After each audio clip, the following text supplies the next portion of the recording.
Let's take a look at Conan the Barbarian from 1982. You might know my YouTube channel for movie reviews and the occasional top 10 list, but the main reason for this channel is to analyze movies. Unlike a movie review, it takes a lot more time for me to analyze movies than it does for me to review them. I will still be doing film reviews, but today I will be releasing my first film analysis. Film is unique because it can be made both to be entertaining and as a piece of art. In my reviews, I will be discussing the entertainment value of the film, where here I will be looking at the artistic and storytelling of the piece. First, let's start off with the most obvious storyline running throughout the film. The question is, what is the answer to the riddle of steel? This is set up in the beginning of the movie as we see the sword of Conan's father being made. Before anybody says anything, yes, I'm perfectly aware that that is not how you actually make a real sword. If you actually made a sword this way, seen in the movie, it would actually break. Which, of course, is exactly what happens later on in the movie. The secret of steel has always carried with it a mystery. You must learn its riddle, Conan. The riddle of steel is told to Conan by his father right after the opening credits. He says to Conan, you must learn the secrets of steel, and then tells him that no one in this world can you trust. Not men, not women, not beasts. This you can trust. The sword is the only thing you can trust. We see then the main bad guy of the film, Thulsa Doom. He himself is searching for the answers to the riddle of steel. He attacks Conan's village, killing Conan's parents and taking Conan's father's sword. The steel was not able to save Conan's father. In fact, it is used to destroy Conan's family, as it is used to kill Conan's mother.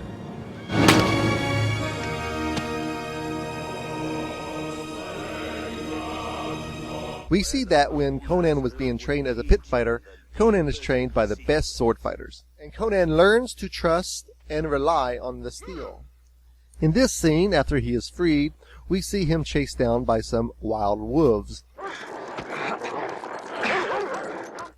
He is helpless against them, but in the scene right after Conan gets his sword,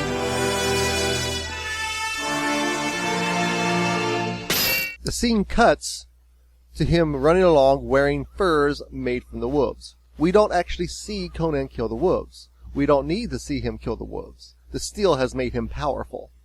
Later on, when Conan goes to confront Thulsa Doom, he does so without his sword. He is easily captured and gets a beatdown by Thulsa Doom's thugs.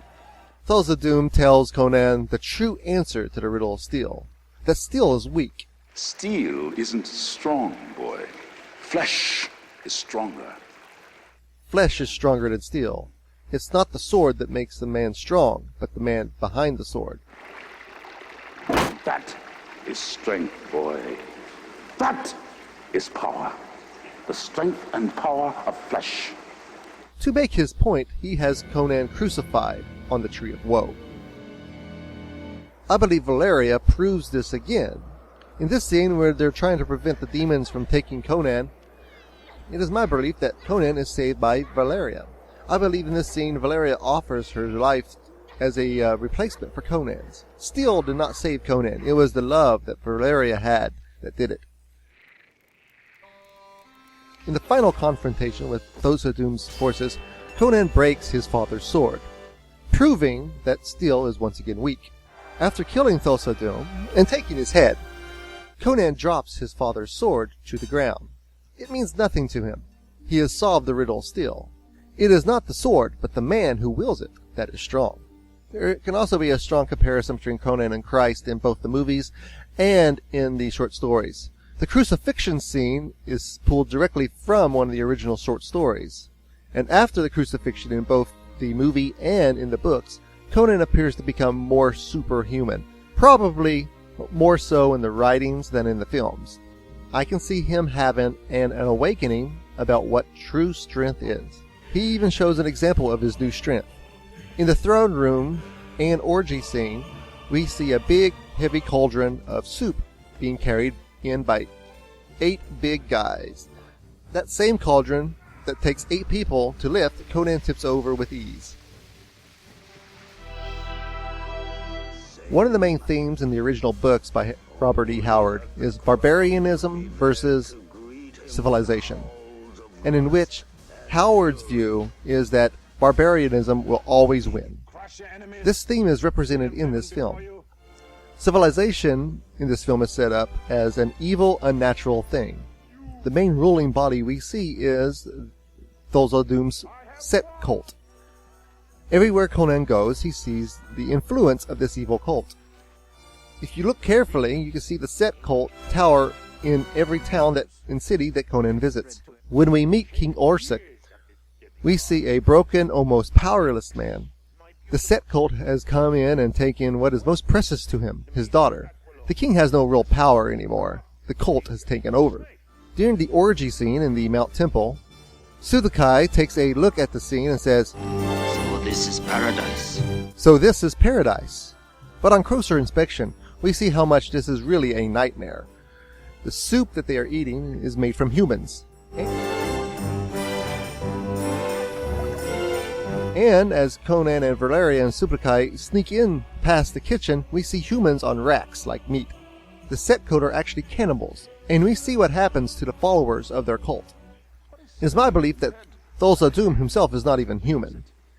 At the beginning of the film, when we first see him, he has this otherworldly look to him. The director, John Millis, basically confirms this in the film's commentary. He states that Thulsa is a member of an older race. He also has some type of mind powers and can hypnotize people. We see this exampled in Conan's mother and in the cult members. Beautiful girl. Come to me, my child.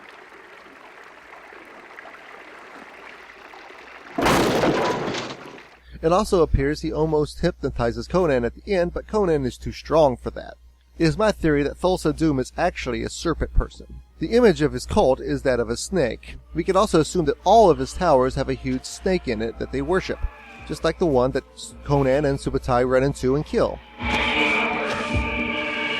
Thulsa Doom transforms into a big snake, which I believe is probably his true form. He also states at one point that he has been around for 1,000 years.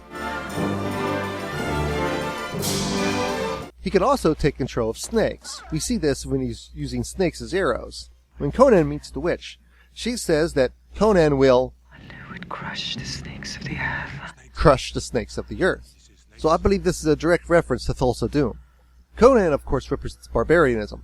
Howard viewed barbarianism as freedom and the true nature of man. Conan not only represents strength, but he also shows a very smart person of little words. Throughout the movie, there are many scenes in which we see Conan doing nothing but thinking.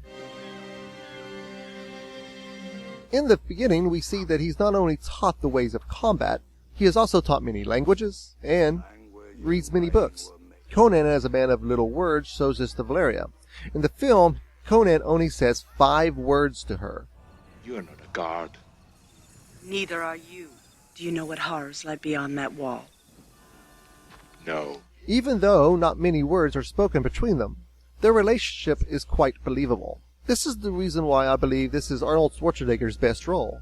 Not many actors could pull off such a believable performance. When Conan takes the head of Thulsa Doom, he figuratively takes the head off the civilization. There are literally enough cult members in this scene that when Conan kills Thulsa Doom, they could have charged Conan and defeated him easily. But they just slowly walk away. Civilization falls. Conan just watches and thinks. Director Miller says in the commentary, Conan is thinking what to do next. He could become the head of this cult and rule these people, but he chooses not to. We see the princess bow before him, ready to accept Conan as the new cult leader, but Conan just keeps walking.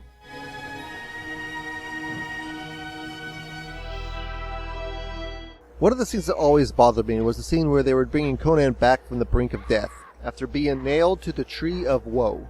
We see demons coming to take Conan away. Why? Is this really part of the magic, or is there another reason? I believe this is part of the deal that Conan made with the witch towards the beginning of the movie.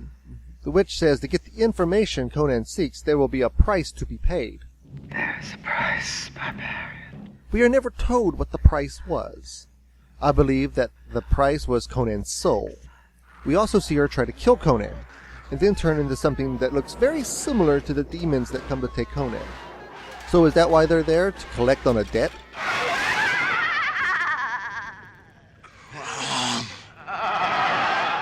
I also think they stopped because of Valeria. I believe that Valeria offered herself up to take Conan's place. Hence, her time is now numbered now. Shortly after the scene, she is killed. The debt paid. So there is my look at Conan the Barbarian. It is my opinion that this is truly a great film that doesn't get as much notice as it should. If you have a chance, go back and take a look at this classic and try and see it under a new light. If you like this video, please press the like button. If you want to see more of my videos, please press the subscribe button.